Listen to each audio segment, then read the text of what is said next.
Purity amidst madness. Chapter 4.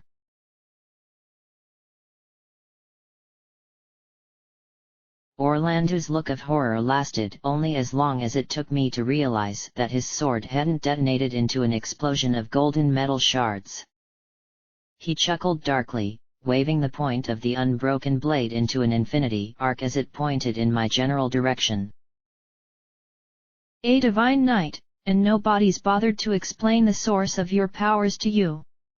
the Thunder God demanded, one bushy eyebrow quirking over an amused grin. "My dear, if a piece of equipment is taken care of very well, your skills simply can't find the breaking point to explode." My shock lasted only as long as it took him to thrust at my torso. I twisted my body and torqued my wrist downward to bring my blade into a guard position, guiding the stab to the right of my sternum and leaving my foe off balance for just a moment. Even though I let go of my sword with my left hand to try to break the old bastard's jaw with a backhand, he dropped to his knees and allowed the spinning fist to pass over his head. We both spun in opposite directions, our magical blades clashing in a shower of sparks as they collided. Orlando grinned, the expression somehow terrible, as the full weight of his strength pressed down on me. I was shortly pressed to my knees, despite the trembling of my biceps and the shaking in my thighs.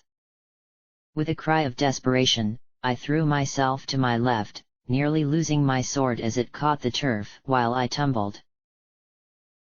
Over Orlando's shoulders, I saw Ramza's axe flashing lightning quick as he battled the rest of our party. Though I didn't have time to admire the specifics of his battle, the fact he'd escaped any wound thus far was especially telling, given the fact I'd heard 2 shots from Mestadio's gun. Before TG Sid had time to renew our battle, I saw Alicia thrown to Rafa's side from an especially brutal blow from my leader's weapon. And I knew she was dead. Ramza was holding his own. Further observation was forestalled as my foe charged, twisting as he began a massive thrust from his waist. Despite my dual-handed grip on my blade, he again nearly disarmed me, leaving me open to a vicious strike on my flank. Only my unwilling collapse to my knees turned the killing thrust into a deflection off my shoulder guards, leaving me to bring my blade up in a powerful vertical slash which Orlando almost didn't block, throwing him away from me and onto his back. He heels drummed the earth and turned the sprawl into a roll. Again my eyes went to Ramza. A bloody hole now decorated his tunic at the left bicep, proof of Mestadio's eventual accuracy. Yet despite his injury, Lavian now lay sprawled at her friend's side. Malik was working in conjunction with Agrias to pressure Ramza at close quarters, his staff flashing in between her blade as his rusty melee skills replaced the bursts of pure magic energy he normally employed. I spun around Orlando's overhead slash, thrusting my closed fist into his kidneys with all my might as I did so. He fell to his knees, his shield rising to block my follow-up slash as he stood back up. He flashed me a grin before he was upon me, and then I learned just why he'd been so feared. I'd thought that my blade work was good. The Thunder God Sid made me realize just how foolish that notion was. I feel no shame in admitting that I died. I was fighting Orlando himself, the only man in Ivalice who could lay claim to being the equal of Balbanes. My defeat was a foregone conclusion. Orlando bested me, even without employing his sword arts. Yet I fought him for longer than most would have. That was the thought on my mind as death's icy fingers receded from my soul, yet it fled upon awakening to a standoff I'd not expected to see. Ramza and Orlando stood across from one another, both wearing the sort of smile a person would normally associate with the mad. Though Orlando was winded, his opponent was clearly the one at a disadvantage. The Beolver was favoring one side, the giant axe he held up in a defensive position, clearly oriented so that he could deflect any attack. Blood streamed from multiple wounds, and I was honestly surprised he was still standing. "Hey, she's awake!" Lavian called, a small smile decorating her blood-spattered face. "Why?" I asked intelligently. "They're the last two left standing," Alicia noted, her eyes locked on the two men in the center of the field. She nudged me with a foot. "You managed to hold off Orlando long enough that Ramza dealt with the rest of us. Those two are just about to go at it full tilt." Wait. I couldn't have heard that correctly. Ramza couldn't have fought them all off. "I've got 5,000 on Ramza, if any of you ladies are willing to take me up on the bet," Mestadio noted with a grin, leaning back against a tree and observing the youngest son of the Beolve family with what could only be called a hawkish look. "He'll flatten Orlando, even with his injuries." Could he? "Really? I'll take that bet!" Alicia exclaimed, reaching out to shake hands with the blonde engineer. At his quirked eyebrow, she flashed him a wry grin. "He's facing TG Sid, Mestadio. Orlando's won battles between hundreds of men based solely on his skills." It seemed impossible. Yet nobody was standing except for the two, and they were focused on one another. It wasn't a prank. It was real. "Lukavi killed by TG Sid, 0, Mestadio countered, holding out a closed fist. His other hand leapt from his side, every finger but his pinky extended. "Lukavi killed by Ramza, 4. Sid is pretty good, I'll admit. But I haven't seen him kill 4 of my childhood fears." Ramza Bloody Beolve, a man younger than me, was now facing TG Sid himself after having fought the rest of our party and bloody defeating them. "Lord Orlando just hasn't had the chance," Lavian opined in a sagacious tone, raising an eyebrow at my incredulous look. "What, you really think that he couldn't have killed them?" "I'm not sure," I admit. Clearly the girl was good at swordmanship, but not as good as I. In fact, Orlando and Agrias aside, I don't think any of my companions quite understood just how frightening Ramza's mastery was. He was better with every weapon he laid a hand to than the one I'd spent my life mastering. They didn't quite get just how hard it was for a normal soldier to achieve such total mastery that their peers gave them a wary eye. Perhaps they had no frame of reference. For 2 years, this insignificant band, less than a score of individuals, had been attacking the most heavily defended areas of Ivalice, and they'd been winning without a single loss. Beginning with Agrias' rather miraculous escape from Lionel, this band had not lost a single person. Not one. For 2 years, they'd never had to face the concept of one of their own dying. And they didn't understand the profound impossibility of that in the face of their accomplishments. Accomplishments like assaulting Lionel. Like breaking through the Ryavane's guard. Like taking the Bethla sluice long enough to unleash the lake.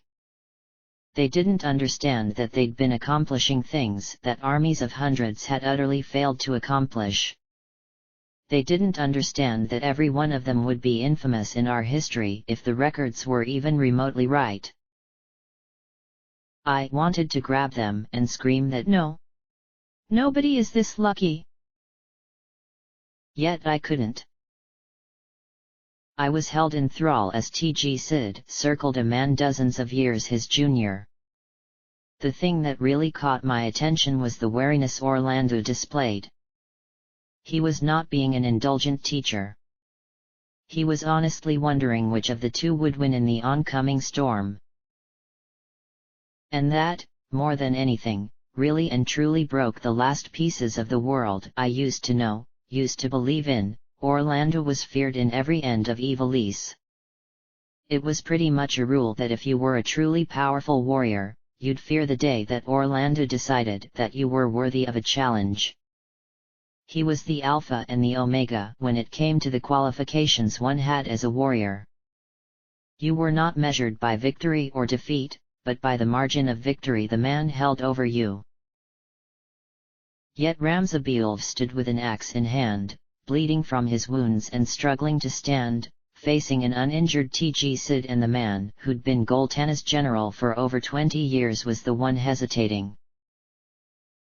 After the first pass, Orlando was pressing his hand to his side beside Ramza's broad grin. "Sid, just use your skills," Ramza said, resting his axe on his shoulder. "How am I supposed to face Vormav if I can't counter his abilities?" Orlando nodded once, and the whole feel of the battle changed. Frost marked the armor of every one of us as large blocks of ice formed in the air, ready to fall down on Ramza. He glanced up at them contemptuously and hurled his weapon, his axe flashing to shatter the ice into useless shards. Orlando narrowed his eyes as his sword swung once more, forcing our leader to throw himself into a forward roll which brought him within melee distance of his foe. His hands flashed through the air lightning fast, and even Orlando's magically enhanced quickness didn't help him deflect the entire flurry of blows. The older man grunted as Ramza slammed his fist into the plate over his chest, actually leaving an imprint of his knuckles on the magic-wrought steel. The blond boy then body-checked his opponent, forcing him back 2 steps and dodging out of the way of the counter-swing. Tg Sid remembered the axe at the last second, and his arm broke as the falling weapon smashed through his shield.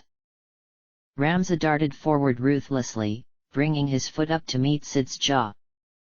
Orlando spun with the blow at the last instant, robbing it of much of its power and leaving the Beelv at a serious disadvantage.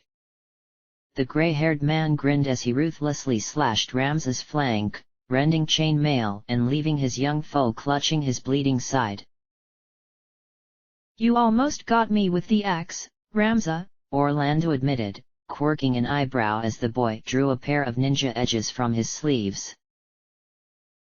"Maybe this one will get you," Ramza admitted with a smile. Orlando only had time to twitch as vines burst from the ground to ensnare his legs, holding him firmly in place. Ramza began to chant, "King of Flames!" "No you don't!" Orlando snarled, his sword arm bursting free from the vines to swing down once.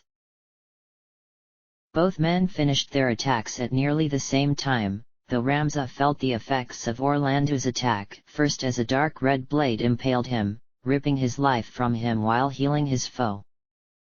Seconds after his broken arm was healed, Orlando was pummeled by the rising bursts of flame summoned by the demon floating in the air. As Orlando collapsed to his knee with a groan, I knew that the difference in the fight had been that final night sword. And for a very obvious reason, my mouth was hanging open. I clacked my jaw shut as Mestadio groaned, stalking up to our resurrecting leader. "Come on, Ramza! 1 second earlier and you would have had it!" The ponytailed man chided, offering a hand which the other man gratefully accepted. Mestadio turned to Alicia with a sour smirk. "Double or nothing on the next round." "Not a chance," Alicia replied, her voice sounding a little stunned. I noticed that both she and Lavian were now staring at Ramza with very wide eyes. "I'd rather go to the Dead City than take that bet again, thanks." "Kids have no respect for the abilities of their elders," Orlando noted with a grimace, forcing himself to his feet. "What's to respect? Ramza nearly won, old goat," Alicia countered, daring the man to reply. "Nearly isn't winning," Orlando concluded smugly, sheathing his sword. Care to try me one-on-one, next time? Ramza offered, a rare grin on his face. I would, but it would seem I have a new project for the next little while, Orlando noted, sighing as he rolled his eyes at me. I quirked an eyebrow in response, waiting for him to continue. After a moment, he did. This one shows quite a bit of promise. Enough that I think I'll be including her in my lessons with Agrias and the other two wenches. I've warned you about that, Agrias noted darkly, her fist darting out to crash against Sid's shoulder with a loud clatter. I've told you, stop calling me a wench. As soon as you lose the breasts and those hips, I will, Orlando retorted quickly. There's more to a woman than breasts and hips. Alicia protested, fists resting against her waist as she glared at the old man. I know that. But I doubt Agrias can just lose her ability to cook and clean. TG Sid pointed out, rolling his eyes theatrically. Despite his apparent lack of interest, he spryly dodged out of the way as the honey-blonde swordswoman's blade cleared its sheath and nearly beheaded him. He flashed the woman a grin. Hey now, we're supposed to just be sparring when I teach, Agrias. Non-lethal blows. Except you're under the effects of re-raise, still, I pointed out, slowly drawing my own blade. Even if none of us have the strength of cast a raise spell, it's not really killing you if we take things a little too far. Hey now! Orlando muttered, his eyes widening and his grin freezing. It'd be good practice for us, Lavian noted, her own sword snapping out in the same instant Alicia's did. Lightning slashed through the air where Orlando had stood only an instant before, and the old bastard was already sprinting for the trees as he chugged one of the potent healing potions he always kept stashed in his pouch.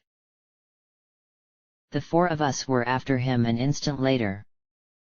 Of course, we quickly learned the error of our ways. Having just seen the man brought to the verge of defeat and empowered by our own righteous rage, we forgot just what sort of man we were chasing. It took an embarrassingly short amount of time for him to wipe us out to a woman, bringing us all back with a phoenix down and just whistling to himself as he made his way back to camp. We learned our lesson. The man still had a lot to teach us, and if we came at him like that he'd be happy to do it at the expense of our pride. He didn't learn his lesson the next morning, when Lavian dumped a bucket of water on his sleeping head, cooled by low-level magic to the point that a thin sheet of ice had formed at the top.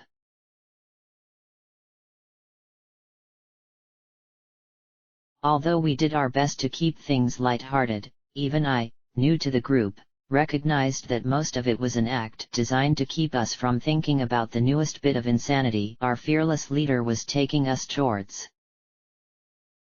It's probably a mark of my own growing madness, caught from my new companions, that I was actually looking forward to hearing Ramza's plan as we gazed at St. Miran Temple.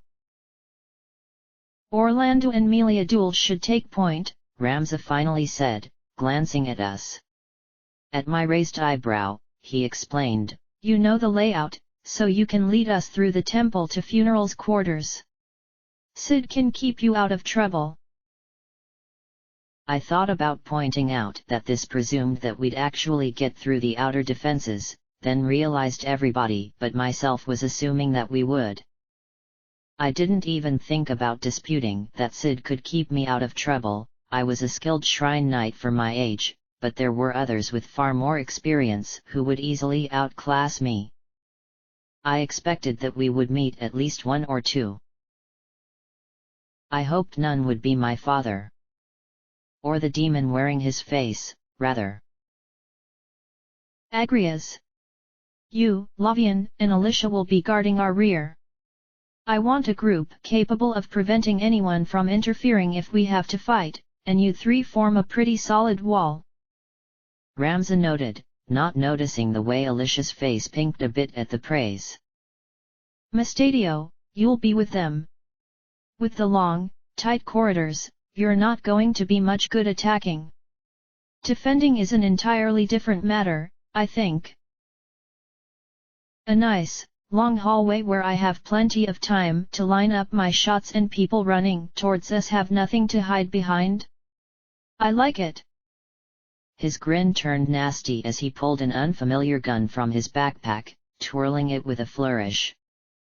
I don't have much ammo for this, but have you ever noticed that magic always has a bigger effect on the faithful? Why would that matter to you? I wondered, eyeing the weapon.